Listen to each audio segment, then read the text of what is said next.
बहुत समय पहले हरितानंद जंगल में दो शेर रहते थे, रुद्रवीर और विक्रम भैरव। यह बस नाम के सगे थे, खून का रिश्ता था, लेकिन दिलों में जंग छिड़ी थी। एक तरफ था न्यायप्रिय, मेहनती और दूरदर्शी राजा रुद्रवीर, और दूसरी तरफ था लालच और अहंकार में डूबा विक्रम भैरव। सुन लो हरितानंद के सभी जीव जंतु, यह इलाका रुद्रवीर का है और यहाँ के नियम भी रुद्रवीर के होंगे। बरसों से यही रिवाज है कि मांसाहारी जीव शिकार करें तो केवल बूढ़े और अशक्त जानवरों का करें। कभी भी जवान और सक्षम जीव पर पंजा उठाने की भूल मत करना, वरना सजा ऐसी मिलेगी कि आने वाली पीढ़ियां भी याद रखेंगी। हमारा जंगल तभी फल फूल सकता है जब हर प्रजाति सुरक्षित हो। महाराज, मैं हूं मीनू चूहा। अगर मेरी बात सुनने की इजाजत दे तो मैं कुछ बोलूं। मीनू चूहा कहना क्या चाहते हो, खुलकर बताओ। महाराज, शाकाहारी जीवों की हालत दिन ब दिन खराब होती जा रही है। जंगल की जो जमीन अनाज उगाने लायक थी, उस पर तो आपके भाई विक्रम भैरव का कब्जा है। बाकी जमीन इतनी बंजर है कि चाहे कितनी मेहनत करें, पेट भरने लायक अनाज नहीं मिलता। महाराज, आज तो किसी तरह गुजर बसर हो रही है, लेकिन आने वाले दिनों में भूख हमारा सबसे बड़ा दुश्मन होगी। मीनू, तुम्हारी बात गंभीर है, लेकिन हर मुद्दे का हल एक ही दिन में नहीं निकलता। आज के लिए जितना है उसमें सब गुजारा करो। कल का सूरज नई उम्मीद लेकर आएगा। हम इस पर विचार करेंगे और कोई भी अन्याय, चाहे वह मेरा भाई ही क्यों ना करे, बर्दाश्त नहीं होगा। और उधर विक्रम भैरव। क्यों रे फट्टू भेड़िया, इस बार जनगणना का क्या हाल है? कितने शाकाहारी जीव बचे हैं मेरे इलाके में? महाराज, बस एक ही परिवार बचा है, भोलू बकरा और उसका छोटा बच्चा। बाकी तो आपके शिकार में सब खत्म हो गए। सिर्फ 1 महीने में ही आपके इलाके में शिकार ढूंढना भी मुश्किल हो जाएगा। ये क्या बोल रहा है तू? अगर शिकार ही नहीं रहेगा तो हम खाएंगे क्या? भूख से मर जाएं क्या हम? महाराज, यही तो आपको पहले सोचना चाहिए था। जब से आप राजा बने हैं, आपने इतनी बेरहम शिकारी की है कि गिनने के लिए उंगलियां कम पड़ जाएं। अब हालत यह है कि आखिरी बचा शिकार भी आपके बड़े भाई के इलाके में भाग गया है। भागेगा कहां? शिकार मेरा है, चाहे वो भाई के इलाके में क्यों ना चला जाए। आज चाहे आसमान टूट पड़े, मैं उस भोलू बकरा को खाकर ही दम लूंगा। चल फट्टू भेड़िया मेरे साथ। इतना बोलकर विक्रम भैरव और फट्टू भेड़िया दोनों भोलू बकरा के पास जाने लगते हैं। महाराज, यही है रुद्रवीर का इलाका। भोलू बकरा यही छुपा होगा, लेकिन यह जगह आपके लिए खतरे से खाली नहीं है। खतरा विक्रम भैरव के लिए? यह जंगल मेरी रगों में बहता है। फट्टू भेड़िया और शिकार मेरा हक है, चाहे वो भाई का इलाका हो या किसी और का।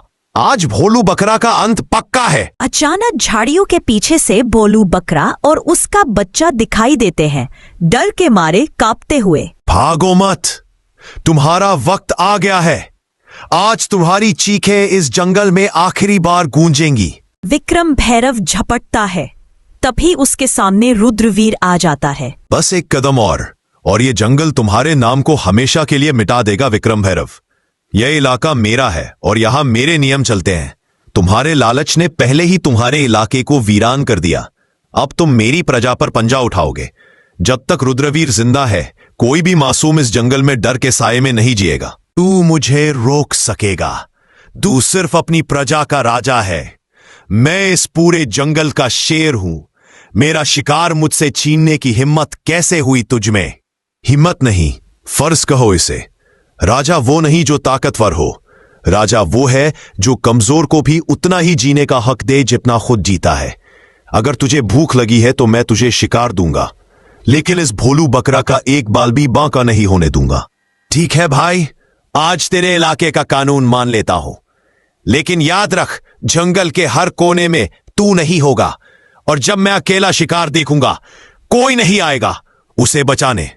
विक्रम भैरव मुड़कर चला जाता है। रुद्रवीर भोलू बकरे को और उसके बच्चे को अपनी सुरक्षा में लेकर जंगल के अंदर ले जाता है। रात का समय विक्रम भैरव का अड्डा।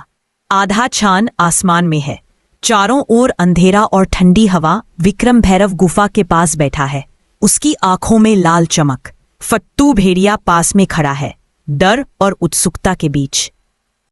फट्टू भेड़िया, आज की हार मैं भूला नहीं।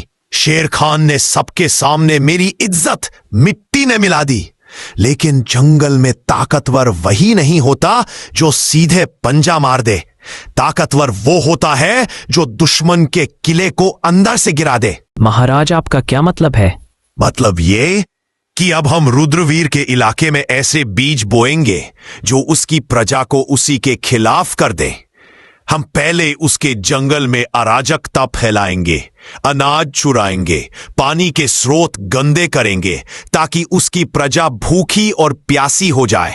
फिर जब लोग उसके फैसलों से नाराज होंगे तो मैं आऊंगा उनके लिए मुक्तिदाता बनकर। इतना बोलकर विक्रम भैरव और फट्टू भेड़िया दोनों रात में रुद्रवीर के इलाके में चले जाते हैं और वहां जाकर तालाब में सड़ा हुआ मांस फेंक देते हैं और गुफा से अनाज को चुरा लेते हैं और फिर अपने जंगल वापस आ जाते हैं।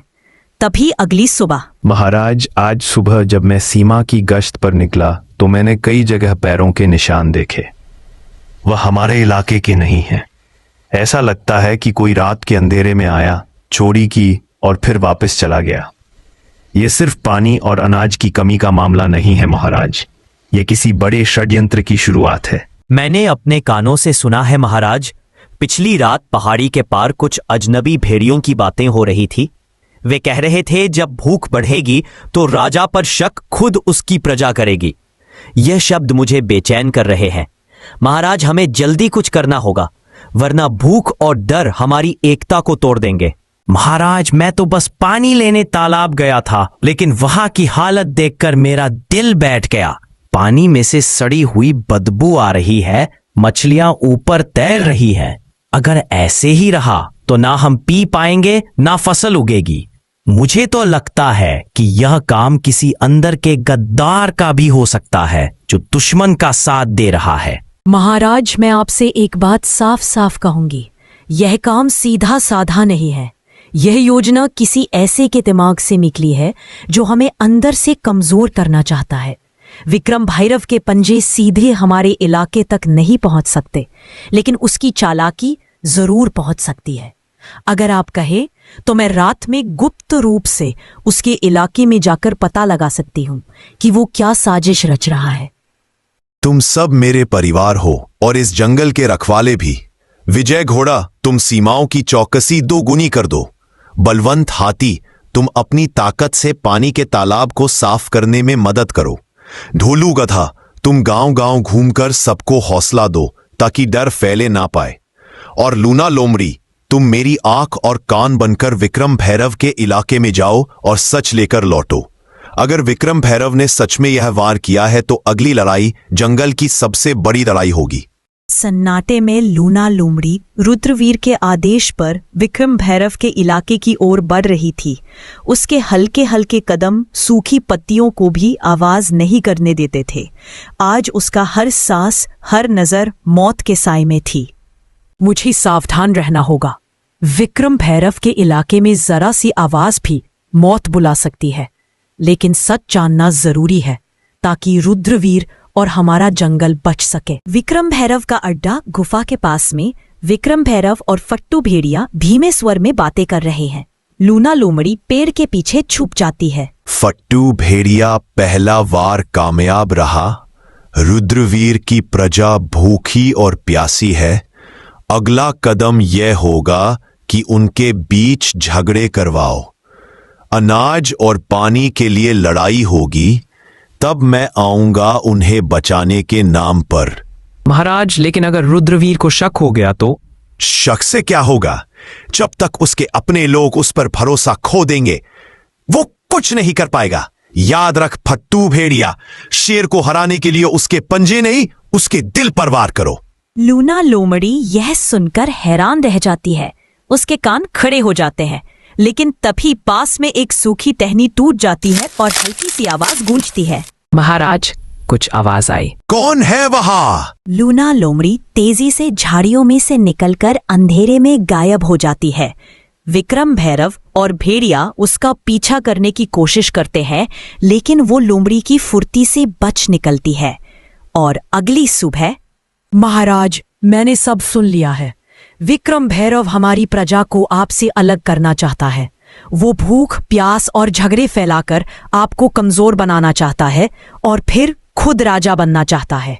तो अब समय आ गया है विक्रम भैरव की चाल का जवाब उसी की चाल से देने का। हम उसकी सोच से तेज चलेंगे और जंगल को बचाने के लिए हर कीमत चुकाएंगे। लूना लोमड़ी की खबर ने पूरे दरबार में आग लगा दी। अब शेर खान के सामने सिर्फ एक रास्ता था, एक ऐसी योजना बनाना जिसमें रुद्रवीर की चाल नाकाम हो और जंगल की एकता वापस लौट आए। सुनो मेरे साथियों, आज हम सिर्फ अपनी हुकूमत नहीं बल्कि पूरे जंगल का भविष्य बचाने जा रहे हैं। विक्रम भैरव ने सोचा कि वो भूख और डर फैलाकर हमें तोड़ देगा, लेकिन वह भूल गया कि एकजुट जंगल को कोई नहीं तोड़ सकता। विजय खोड़ा, तुम्हारी रफ्तार पूरे जंगल में सबसे तेज है। तुम सीमा पार विक्रम भैरव के इलाके के चारों ओर गश्त करोगे और अगर उसकी कोई टुकड़ी हमारी तरफ बढ़े तो तुरंत खबर लाओगे। महाराज, जब तक मेरे पैर में जान है कोई दुश्मन इस तरफ नहीं आ पाएगा। बलवंत हाथी, तुम्हारी ताकत हमारी ढाल होगी। तुम अनाज के भंडार के पास रहोगे ताकि विक्रम भैरव का कोई आदमी चोरी ना कर सके। महाराज, मेरी मौजूदगी में अनाज का एक दाना भी इधर उधर नहीं होगा। ढोलू गधा लोग तुम्हें कम आंकते हैं, लेकिन तुम्हारी याददाश्त और सहन शक्ति सबसे बड़ी ताकत है। तुम जंगल के हर घर जाओगे और सबको समझाओगे कि विक्रम भैरव की अफवाहों पर भरोसा ना करे। महाराज, जब तक मेरी आवाज पहुंचेगी कोई भी अपने राजा पर भरोसा खोएगा नहीं। मीनू चूहा, तुम्हारा कद छोटा है लेकिन काम बड़ा।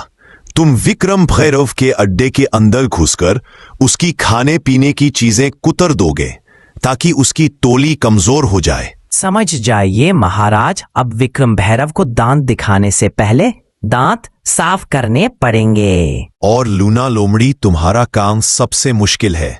तुम विक्रम भैरव के बीच फूट डालोगी। फट्टू भेड़िए को यकीन दिलाओ कि विक्रम भैरव उसे धोखा देने वाला है और जब उनके बीच लड़ाई होगी हम वार करेंगे। महाराज, विक्रम भैरव को नहीं पता कि खेल अभी शुरू हुआ है। योजना बन चुकी थी। अब ये सिर्फ ताकत की लड़ाई नहीं थी, ये थी दिमाग, हिम्मत और एकता की परीक्षा। जंगल की सांसें तेज हो चुकी थी क्योंकि विक्रम भैरव को खबर तक नहीं थी कि रुद्रवीर ने मोर्चा संभाल लिया है। फट्टू भेड़िए, आज भोलू बकरा मेरे पंजे से नहीं बच पाएगा। जो भी सामने आए उसे रौंद देना। महाराज, रास्ता साफ है लेकिन लगता है कोई हमें देख रहा है। कुछ भी नहीं होगा। अब होगी तो सिर्फ मौत, वो भी रुद्रवीर की। चलो पहले उसके सूखे मांस के बोरे में छेद कर देता हूं, फिर उसके पानी के घड़े में भी। अब देखता हूं कितने दिन ताकत में रहता है। इधर हाथी और लोमड़ी विक्रम भैरव के सामने आ जाता है। रास्ता बंद है। अगर एक कदम भी आगे बढ़ाया तो सीधा आसमान में उछाल दूंगा। मेरे रास्ते से हट जा हाथी, वरना तेरे कान फाड़ दूंगा। कोशिश करके देख ले। हाँ हाँ फट्टू भेड़िए, सुना है विक्रम भैरव तुम्हारे हिस्से का शिकार खुद खाने वाला है। तुम उसके लिए सिर्फ नौकर हो। क्या वो मुझे धोखा देगा?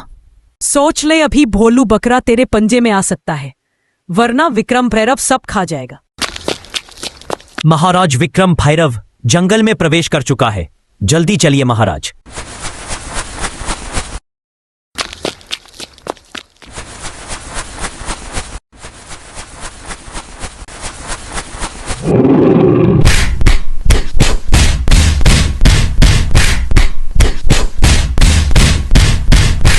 जंगल का कानून भूल गया था। विक्रम भैरव, आज तुझे जिंदा छोड़ रहा हूं ताकि तू याद रखे, राज ताकत से नहीं एकता और न्याय से चलता है।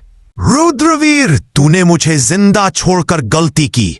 अब मैं जंगल का राजा नहीं, जंगल का साया बनूंगा और तुझे वही खत्म करूंगा जहां तू सोच भी नहीं सकता। विक्रम भैरव, तेरा साथ देकर मैंने कुछ नहीं पाया। अब मैं रुद्रवीर महाराज के पास जा रहा हूं। जा फट्टू भेड़िया, पर याद रख, विक्रम भैरव की छाया से कोई नहीं बचता। मैं फिर लौट कर आऊंगा।